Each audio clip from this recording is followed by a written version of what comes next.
Permisi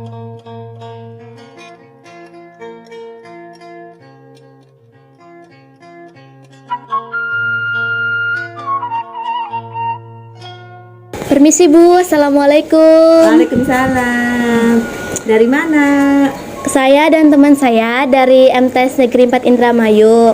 Perkenalkan, saya Aura Barokatul Rizki dan teman saya Siti Khairunisa. Di sini kami mendapat tugas untuk mewawancarai Ibu mengenai tradisi 7 bulanan. Oh iya. Apakah Ibu bersedia? Boleh, silakan. Duduk aja nih sini. Silakan. Kalau boleh tahu dengan Ibu siapa? Ibu Neni, Ibu asli orang mana, Bu? orang Eretan Kandang Haur Indramayu. Berarti Ibu sudah kenal banyak ya tentang tradisi 7 bulanan ini. Kalau kenal mah mungkin ya sedikit tahu lah. Apakah Ibu memiliki anak? Mempunyai anak, tiga anak perempuan semua. Alhamdulillah, berarti anak Ibu pernah melakukan tradisi 7 bulanan atau Ibu sendiri pernah melakukan tradisi 7 bulanan, Bu? Anak ibu yang pertama kemarin kebetulan melaksanakan 7 bulanan untuk anak pertamanya. Bagaimana sih, Bu, pelaksanaan 7 bulanan itu? Kalau tradisi di masyarakat sini 7 bulanan itu pelaksanaannya ya satu seperti siraman, dua brojolan, tiga membuat dodol lolos, dan empat itu untuk membuat rojak goben. Baik, Bu. Di mana tempat pelaksananya, Bu? Pelaksanaannya ya di rumah sendiri. Biasanya jam berapa? Kalau kata orang Jawa, karena kita itu nuju bulan, itu artinya 7. Jadi biasanya dilaksanakan itu semuanya misalnya jam 7 pagi. Nah, karena itu artinya kan istilahnya ada yang 7 bulan itu ada yang memitu atau pitu. Pitu kan 7. Nah, pitu itu artinya pertolongan. Jadi intinya menuju bulanan itu memohon atau meminta pertolongan sama Allah dengan doa-doa supaya nanti pas melahirkan itu diberi kelancaran, dan memohon supaya anak yang dilahirkan itu menjadi anak yang baik, anak yang soleha. Baik, Bu.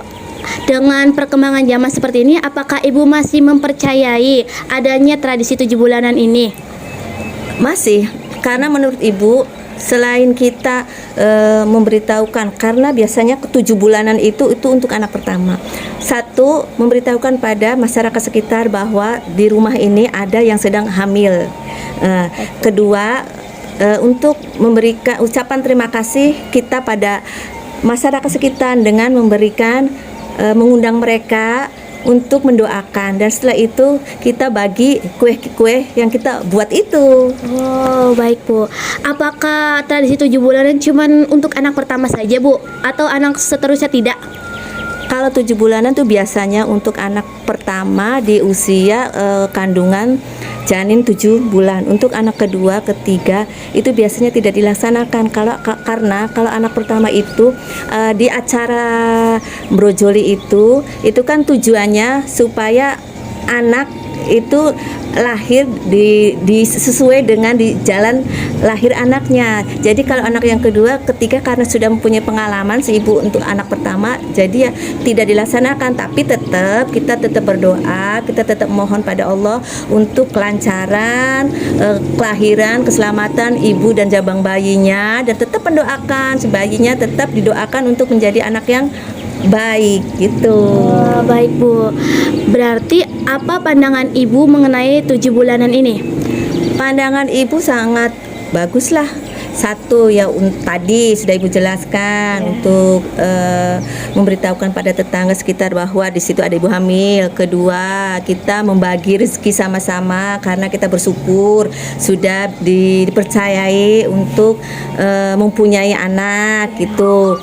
Ya kedua yaitu kita minta doa dengan tetangga-tetangga supaya diberi kelancaran itu. Jadi ya menurut Ibu ya baik-baik saja gitu. Karena kalau di adat yang lain malah justru untuk 7 bulanan itu mengundang semua berkumpul, berdoa, dan pulangnya juga dikasih oleh-oleh atau berkat itu. Kalau di daerah lain, kalau di sini enggak, cuma acara siraman, brojolan, berbagi itu namanya apa? Dodol lolos, terus ditutup dengan rujak gobet, ditutup dengan doa. Udah. Baik, Bu. Kalau boleh tahu bagaimana tuh, Bu, langkah-langkah tradisi 7 bulanan? Oh, langkah-langkahnya yang pertama yaitu siraman. Siraman itu si ibu jabang bayi dimandikan oleh orang-orang terdekatnya seperti suaminya, kakeknya, neneknya. Nah, itu disiram dengan air doa, intinya air doa supaya si anak dan si jabang bayi dan ibunya itu suci, bersih dengan dibandingkan dengan doa-doa gitu. Yang keduanya tadi itu ya, keduanya brojolan. Brojolan itu memasukkan buah kelapa gading biasanya itu yang diukir-ukir biasanya dengan gambar Arjuna atau Sri Kandi, dimasukkan dalam sarung atau kain si ibu hamil dan dibrojolkan ke bawah. Itu tujuannya supaya dilancarkan si bayinya nanti lahir dari jalan lahirnya gitu. Yang ketiga yaitu pembagian dodol lolos. Pembuatan dodol lolos nanti dibagikan itu supaya dodol lolos itu kan nikmat gitu, supaya kehidupan janin dan ibunya itu selalu